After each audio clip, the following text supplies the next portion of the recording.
एकदम सरळ दाखला છે 0.0 ગુણ્યા 6 એનો ગુણાકાર કરો। દશાંશ ચિહ્નવાળી જે સંખ્યાના દાખલા છે આને દશાંશ અપૂર્ણાંક કહેવાય। ઓકે, હવે આ મિત્રોનો ગુણાકાર કરો શું કરવાનું, તો તમારે યાદ રાખવાનું જે પૂર્ણાંક છે એ પૂર્ણાંકને આપણે ડાબી બાજુ ખસવાના અને પછી જ્યારે જવાબ મળે ત્યારે આપણે જમણી બાજુ ખસવાના। અહીં મિત્રો તમે યાદ રાખો કે અહીંયા 0.2 છે। ઓકે, હવે આ જે દાખલાની અંદર પોઈન્ટ આપણે ના ગણીએ તો તમને શું વંચાશે, પોઈન્ટ હું દૂર કરી દઉં તો તમને 0 અને 2 ગણાશે, 0 અને 2। તો કોઈ પણ સંખ્યાની આગળ શૂન્યને આપણે ગણતા નથી એટલે ડાયરેક્ટ આપણે એવું કહી શકીએ કે સાહેબ આ 2 છે। પોઈન્ટને આપણે દૂર કરી દઈએ દશાંશ ચિહ્નને તો તમને અહીંયા કેટલા દેખાય છે કે સાહેબ 2। ઓકે, તો આ પોઈન્ટ દૂર કરવા માટે દશાંશ ચિહ્નને મારે જમણી બાજુ ખસવું પડશે। કેટલા અંક ખસવું પડશે, તો આ દશાંશ ચિહ્ન 1 અંક ખસવું પડશે। તો આપણે અહીંયા 1 અંક ખસીશું તો અહીંયા શું લખીશું 2। તો અહીંયા લખવાનું દશાંશ ચિહ્ન 1 અંક ખસ્યા। ખસવું કઈ બાજુ ખસવું, તો આપણે આમ ખસ્યા ને તો લખવાનું જમણી બાજુ।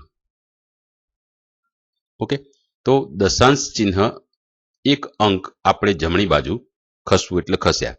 ચલો આ જમણી બાજુ ખસ્યા છીએ બરાબર, એટલે હવે આનો ગુણાકાર કરી દઈએ તો 2 છક 12 થયા। ચલો હવે આપણે જે દશાંશ ચિહ્ન જમણી બાજુ ખસ્યા હતા એને ફરીથી આપણે શું કરવાનું, તો જે જમણી બાજુ કેટલા ખસ્યા હતા 1 અંક, તો હવે જ્યારે જવાબ મળી ગયો તો આપણે શું કરવાનું ડાબી બાજુ ખસવાના। તો અહીંયા ડાબી બાજુ ખસીશું તો આમ ખસ્યા હતા એની જગ્યાએ આ રીતે ખસીશું, અહીંયાથી 1 પોઈન્ટ ડાબી બાજુ બરાબર। તો આનો મતલબ કેવો થયો મિત્રો 1.6। તો આપણે પહેલા ગુણાકાર કરવા માટે જમણી બાજુ ખસ્યા એટલે 2 થઈ ગયા, પછી જવાબ મળ્યો 16 એટલે પછી આપણે શું કર્યા ડાબી બાજુ ખસ્યા બરાબર। તો યાદ રાખવાનું તો તમે જેટલા પોઈન્ટ તમે જમણી બાજુ ખસ્યા છો ઓકે એટલા પોઈન્ટ પછી જવાબ મળે ગુણાકાર પૂર્ણ થઈ જાય એટલે તમારે જમણી બાજુ ખસ્યા તો ડાબી બાજુ ખસવાનું। ઓકે, આગળ જોઈએ બીજો દાખલો 8 ગુણ્યા 4.6। હવે મિત્રો જો અહીંયા તો તમને 8 છે જ, પણ અહીંયા જે 4.6 છે તો આ દશાંશ ચિહ્ન ના ગણીએ તો તમને કઈ સંખ્યા વંચાય છે કે સાહેબ 46 વંચાય છે। આના પોઈન્ટને ગણીએ તો કેવા દેખાય 46। તો પોઈન્ટને દૂર કરવા હોય તો મારે ડાબી બાજુ કે જમણી બાજુ ખસવું, તો આપણે આ બાજુ એટલે મતલબ કે જમણી બાજુ ખસવું પડે। કેટલા પોઈન્ટ ખસવું પડે, તો આપણે 1 અંક ખસવું પડે। કેટલા અંક 1। અહીંયા 8 ગુણ્યા હું 46 કરીશ તો દશાંશ ચિહ્ન 1 અંક જમણી બાજુ ખસતા। ઓકે, જમણી બાજુ ખસ્યા। હવે આપણે ગુણાકાર કરવા માટે આ ક્રિયા કરીએ તો ગુણાકાર કરી દઈએ તો 46 ગુણ્યા 8, 8 છક 48 નો આઠડો વધી પડી 4, 8 ચોક 32 અને 4 36। તો મિત્રો આનો ગુણાકાર કેટલો આવ્યો 368। ઓકે, હવે તમે યાદ રાખો આપણે દશાંશ ચિહ્ન 1 અંક ખસ્યા હતા કઈ બાજુ જમણી બાજુ। હવે જવાબ મળી ગયો તો આપણે ડાબી બાજુ ખસીએ તો 1 અંક ખસીએ એટલે અહીંયા મૂકવા પડે તો આપણે શું લખીશું 36.8। તો હવે ડાબી બાજુ ખસવાના કેટલા અંક 1 અંક। તો આપણે જમણી બાજુ શા માટે ખસીએ છીએ ગુણાકારને સરળ બનાવવા માટે, અને પાછા આપણે જેટલા અંક જમણી બાજુ ખસ્યા હોય એટલા અંક પાછા શું કરવાના ડાબી બાજુ ખસવાના। તો આપણને એનો જવાબ મળી જશે। ત્રીજો દાખલો જોઈએ 2.71 ગુણ્યા 5। ચલો અહીંયા 2.71, તો અહીંયા 2.71 છે।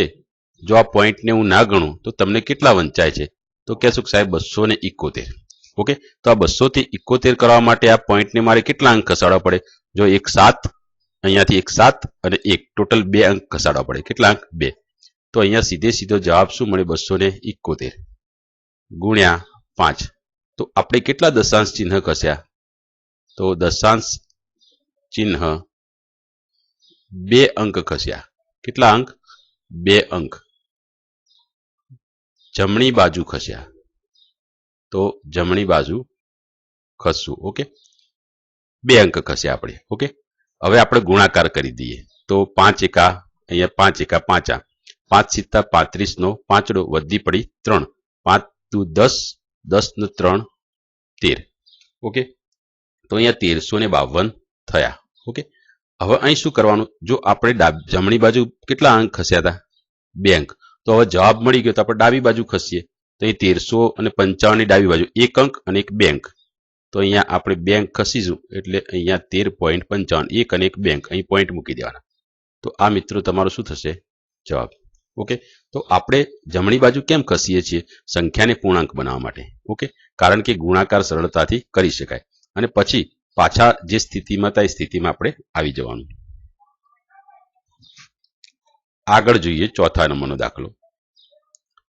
20.1 ગુણ્યા 4. હવે અહીંયા જો 20.1 છે ને, 20.1. ઓકે, તો આ જે પોઈન્ટને આપણે ન ગણીએ તો તમને કેટલા વંચાય છે કે સાહેબ 201 વંચાય છે. કેટલા, 201. તો આ પોઈન્ટને મારે જમણી બાજુ ખસવું પડશે ને, કેટલા અંક ખસીશું, તો 1 અંક ખસીએ એટલે વંચાય. ઓકે, તો આને ડાયરેક્ટ આપણે લખી શકીએ 201 ગુણ્યા 4. તો લખવાનું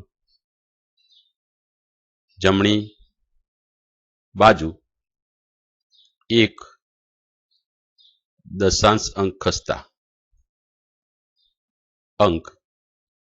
ખસતા. ઓકે, જમણી બાજુ ખસ્યા. હવે ગુણાકાર કરી દેવાનો, તો ગુણાકાર જો 4 એકા 4 4 ગુણ્યા 0 એટલે 0 અને 4 દુ 8 804 થયા. હવે જેમ જમણી બાજુ 1 દશાંશ અંક ખસ્યા હતા તો હવે જવાબ મળ્યો એટલે આપણે 1 દશાંશ અંક ડાબી બાજુ ખસી જઈએ. તો અહીંયા 8 0 અને 4, તો ડાબી બાજુ ખસીએ એટલે એક જ સ્થળ ખસવાનું છે, તો એક સ્થળ ખસી જઈએ તો 80 પોઈન્ટ શું મળશે, 4. તો આ મિત્રો શું થયો, તમારો જવાબ. ઓકે, તો આવી રીતે આપણે કોઈ પણ દાખલાને ગણી શકીએ છીએ. 5મા નંબરનો દાખલો જોઈએ આપણે. 0.05 ગુણ્યા 7. ઓકે, હવે તમે આ 0.05. ઓકે, આ પોઈન્ટને આપણે ન ગણીએ તો તમને શું વંચાય છે, તો 0.05. ઓકે, તો 5 ની આગળ કોઈ પણ શૂન્યની કોઈ વેલ્યુશન છે નહીં, તો ડાયરેક્ટ આપણે એવું કહી શકીએ 5 વંચાય છે. શું વંચાય છે, 5. તો 5 કરવા માટે મારે કેટલા પોઈન્ટ ખસવાનું, જો 1 0 1 અને 1 2 પોઈન્ટ ખસવું પડે. તો ડાયરેક્ટ હું 5 લખી શકું ગુણ્યા 7. તો લખવાનું શું, જમણી બાજુ 2 દશાંશ ચિહ્ન ખસતા. ઓકે, તો અહીંયા ગુણાકાર કેટલો આવશે મિત્રો, 5 સિત્તા 35. હવે આપણે જમણી બાજુ 2 દશાંશ સ્થળ ખસ્યા છીએ તો જવાબ મળી ગયો તો આપણે શું કરવાનું, ડાબી બાજુ ખસવા પડશે. કઈ બાજુ, ડાબી બાજુ. તો જો 1 અને 1 2, તો અહીં પોઈન્ટ મૂકી દઈએ. તો કોઈ પણ પોઈન્ટ મૂકીએ આગળ શું મૂકવું પડે, 0. તો મિત્રો આનો જવાબ પછી કેવો આવે, 0.35. 6ઠ્ઠા નંબરનો દાખલો જોઈએ. 211.02 ગુણ્યા 4. મિત્રો આ પોઈન્ટ ન ગણીએ આપણે તો આપણે જમણી બાજુ કેટલા અંશ ખસવું પડે, 1 અને 1 2. ઓકે, તો 211.02 આ ડાયરેક્ટ પૂર્ણાંક સંખ્યા થઈ ગઈ ગુણ્યા 4. તો કેટલા દશાંશ ચિહ્ન આપણે જમણી બાજુ ખસ્યા, 1 અને 1 2. કેટલા અંક, 1 અને 1 2. તો 2 દશાંશ સ્થળ જમણી બાજુ ખસતા. ઓકે, હવે ગુણાકાર કરી દઈએ આપણે. ગુણાકાર કરવા માટે આપણે જમણી બાજુ ખસીએ છીએ. 4 ગુણ્યા 2 એટલે 8, 4 ગુણ્યા 0 એટલે 0, 4 ગુણ્યા 1 એટલે 4, 4 ગુણ્યા ફરીથી 1 એટલે 4, 4 ગુણ્યા 2 એટલે 8. હવે મિત્રો આપણે જે જમણી બાજુ ખસ્યા 2 દશાંશ. ઓકે, તો હવે જવાબ મળ્યો એટલે આપણે ડાબી બાજુ ખસવા પડશે કે નહીં, તો અહીંયા ડાબી બાજુ આપણે ખસીએ તો 8 0, અહીં પોઈન્ટ મૂકી દીધા મેં, 2 સ્થળ ખસી ગયો. પછી અહીંયા 4 અને 8. ઓકે, તો આ મિત્રો એનો શું થશે, જવાબ. તો તમને આ દાખલામાં ખબર પડી હશે. આગળ જોઈએ, છેલ્લો દાખલો છે 2 ગુણ્યા 0.86. હવે આ 0.86 છે ને, તો 0.86 જો આ પોઈન્ટ દૂર કરીએ તમને શું વંચાય, 0.86. ઓકે, હવે કોઈ પણ આંકડાની શરૂઆતમાં શૂન્યની કોઈ વેલ્યુ છે નહીં, તો આપણે શું કહીએ, ખાલી તમને શું વંચાય, 86. તો આ 86 કરવા માટે કેટલા પોઈન્ટ મારે ખસવું પડશે જમણી બાજુ? 1 અને 1 2. તો ડાયરેક્ટ અહીંયા 2 લખીશું અને સીધા અહીંયા 86 મૂકી દઈશું. તો જમણી બાજુ 2 પોઈન્ટ ખસવા પડે ને, તો લખવાનું 2 દશાંશ ચિહ્ન જમણી બાજુ ખસતા. ઓકે, તો આપણે જમણી બાજુ ખસ્યા. હવે આનો ગુણાકાર કરી દઈએ. જો 2 છગ 12 નો બગડો, વધી પડી 1, 2 અઠ્ઠા 16 અને 1 17.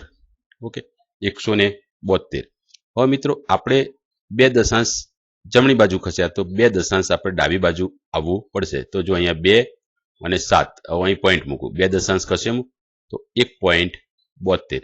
જમણી બાજુ 2 ખસ્યા હતા, તો ડાબી બાજુ આપણે પાછા 2 પોઈન્ટ પાછા જતા રહીએ, ખસીએ. બરાબર, તો 1.72 શું થશે એનો મિત્રો જવાબ. તો દાખલા પર તમને ખબર પડી હશે. ઓકે, તો આવી રીતે બીજા દાખલા પણ તમે જાતે પ્રયત્ન કરીને ગણજો. ઓકે.